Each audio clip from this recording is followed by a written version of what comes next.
Hi, Ray. How's it going? It's going good, Mitch.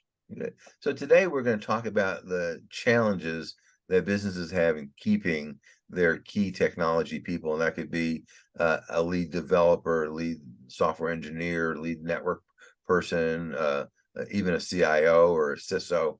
With unemployment being what it is in the IT world, even with the so-called layoffs that we're seeing in the tech space, there's still a huge demand. And even if your employees are not out there actively looking for another job, that doesn't mean that a recruiter is not going to approach them and say, gee, I have a deal. And, if you come work for this other company, you can wind up with a 20-30% increase in your income. And that's going to be enticing to a lot of people.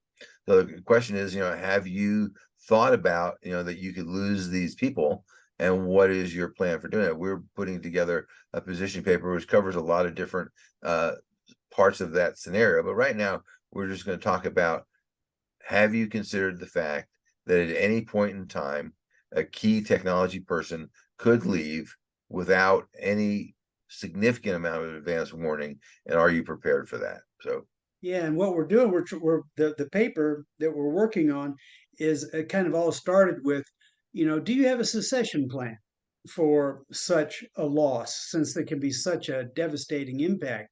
And when you get into that, okay, well, first, um, um, if you've got the right people in your key technology roles now, then your challenge is keeping them and planning for a future loss of such personnel, right? And then if you've already lost a key player, then your challenge is, how do you find a truly qualified key player who is ready to assume this, and how do you get them back into the organization? I mean, there's so many topics involved in this. We're not going to cover all that. You can watch additional podcasts for more information. Today we're just going to be kind of looking at, you know kind of the overall threat of losing someone, and then what are the top warning signs that you ought to be watching out for here. They're going, wait a minute, we got a problem gurgling here. But So, that's so if that's you what we if, need focusing yeah, on. if you think about it, it's useful, I think, for organizations to go off and look at, well, who are the key technology people, who, if we lost those people, it would have a significant impact on the company. And then what you got to do, if that's true, is then you got to start thinking about, well, are they adequately compensated given today's market? Not, gee, how much money would I like to pay them if I could, get away with it.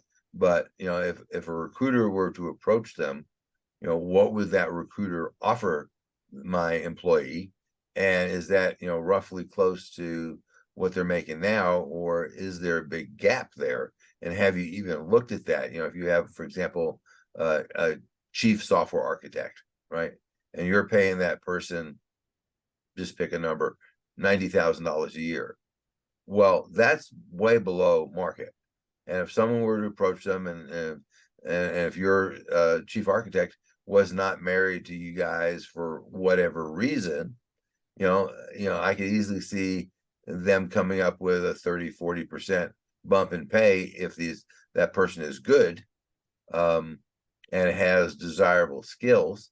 And especially, if you start talking about things like cloud and container and agile development, all those things that are hot topics these days, you could easily see a significant bump.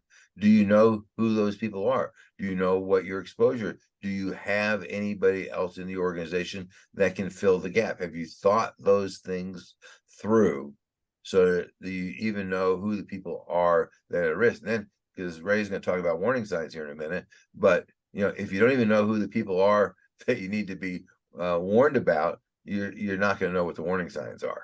But for most of the companies that we deal with, because we're a smaller cybersecurity and privacy firm ourselves, so we do have some larger customers. Most of the customers are small to medium-sized businesses, and in virtually all those cases, you know exactly who the top technologist is.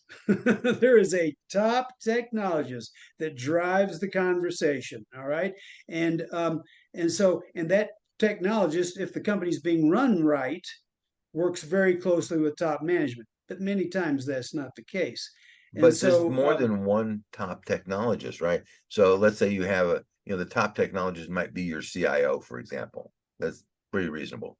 But is there a head of software development that, is working down there in the basement of the organization that nobody really thinks about because the technology works pretty good, or a head of systems engineering, or some other person like that who the knowledge about the organization's infrastructure lives in their head because nobody likes doing documentation. And so when they leave, all that legacy knowledge goes with them. that's correct. So now you can see this is a big topic. It's an important topic. But we're going to focus today, on like the warning signs, right? That you've got a problem so that you can cut it off at the pass before you have it. And that can be done. We just had a new paper that we just put out. It was like, why technologists don't communicate effectively with top management. All right. So that's kind of at the core of things. So if we're looking for the top things, well, the very first one is decrease communication. Okay. Well, you may already have another communication problem for various reasons where technology is not talking to top management because top management doesn't want to talk to them. Top management doesn't listen to them. Top management doesn't understand them. Top management doesn't appreciate them. Whatever. Or from the other direction, the technologist is not a people person, doesn't have good people skills, whatever is going on. So you may not have had great communication to start with, but all of a sudden there is less communication. That's a big warning sign. That's Mm. a big warning sign in any. That's if you've got a significant other. If there's less communication there, probably want to pay attention, right? Why aren't they talking to me anymore? All right. So, but you can get deeper on that by looking at our report on that issue. So, decreased communication. The second one associated with that very tightly is deteriorating relationships. I mean, this is human stuff, right? You don't have to be a technologist to figure this out. And many technologists are not equipped to deal with personal relationships and whatnot. They're more comfortable for whatever reasons with their relationships to the machines. People are more of a challenge for them for whatever reason. Not always, but many times. And so that's where management has got to come in and with those people skills to do a better job on picking up where there's a problem. How do you pick up? Well, if you're doing a lot of communication, if you're really in there trying to learn what they're doing, uh, that's important, right?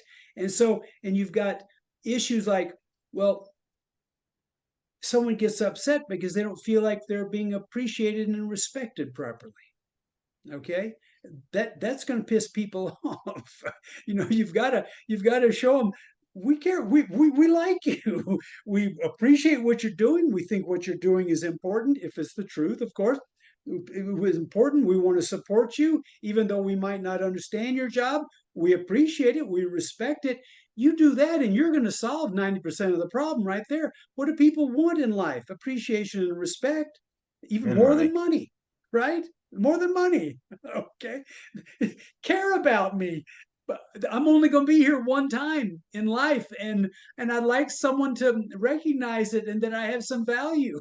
I mean, if you'll do that, man, oh man, the problems you will solve, for crying out loud. Okay, so do that, and these warning signs probably won't be showing up.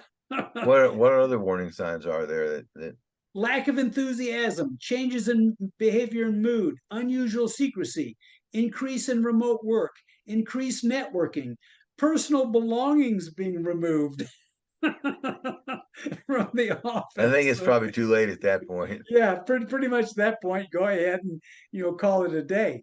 But all those are all warning signs.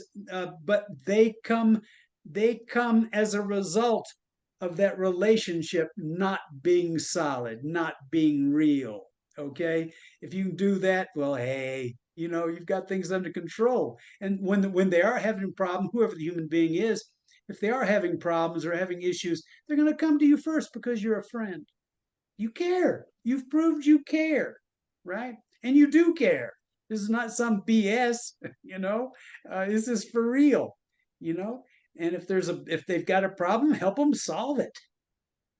Step up. You'll And that keep. doesn't mean you won't lose people, but it's going to improve your odds. And Yeah, it also is going to make that exit probably more amicable than it might be.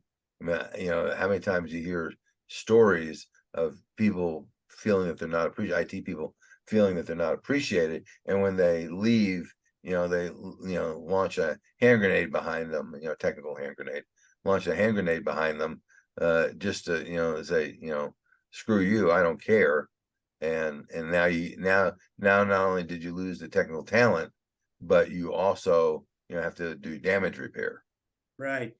Exactly. Now, this podcast is just the first of a series around this subject, and we're going to have a report on it. We're going to have because this is a big issue. It's an important issue, and a tough thing for folks. And we're seeing a lot of pain out there.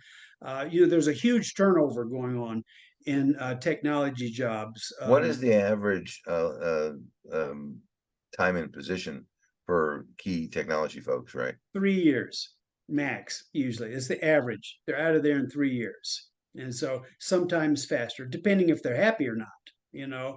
And so, but a lot of turnover. And we just saw a survey we've got in the report. We'll have a bunch of surveys from CISO magazine and CIO magazine and whatnot, where they're surveying people. And they're saying that virtually all top technology people right now in the country are willing to consider another job. Like And why do you think that is? What did they say? Why those folks are? they're just like the conversation we had the other day with someone who's the top technologist in a very large mortgage company, doesn't feel appreciated, doesn't feel respected, doesn't feel supported properly by the top management, doesn't feel that they understand what they're up against and what the challenges are. And and the the main reason this top technologist and his team is staying with this company is because he's got things set up where he's not having to work very hard, and he's kind of got a smooth run and getting paid decent money, but not happy, not happy with what's going on, and open to possibilities. And obviously, you can't just, waltz in there with with no advanced thought and say, Ray, are you happy with your job? Are you thinking about leaving? You got to be a lot more subtle about it than that. Well, Um, but you could along the way. I mean, that's what, when you're doing personnel reviews every quarter or whatever. First question, well, how are you doing? Are you happy? I mean, and if you are doing quarterly reviews, which you should be doing with your top people, it's just an opportunity to talk, right? It's an right, opportunity right, to right. to get to know them. And maybe the quarterly review is done, after hours at a bar or something, whatever, or dinner, bar, whatever. Be friends. And it's not about work. And you should, of course, if you've got technology, you want to know about their family, what's going on with the family, the people in the family, the challenges in the family, life in general. You want to, if this, when so many technologists turn to machines for their solace, it's because they don't get solace with human beings. Okay, so be a human being that provides solace, and concern and compassion. Um, and you're going to make a difference. The technologists will be grateful to have that connection and that Sure, relationship, sure. as any human being would be. We're all the same in this regard. And In a lot so, of cases, technologists have an introverted personality. It's one of the yeah, reasons why they got into technology in the first place. And so drawing them out requires some skill on the part of you, because a lot of times they're not going to just volunteer stuff just because of their personality style. So compassion, empathy, all the things that always work, same thing. And if you're not a good person that has that, well, that will impede your ability to be a leader for sure, right? I mean, you got to be that way. Um, anyway, so okay, that's part one of this series. Um, Thank you, Mitch. Thank you, everyone, for joining us on this. Stay tuned, there'll be more. All right. Thanks, Ray. Turnkey Cybersecurity and Privacy Solutions offers the complete cybersecurity program for small to medium-sized businesses. They include everything needed to secure your business and meet compliance requirements. Visit our website at turnkeycybersecurityandprivacysolutions.com to learn more.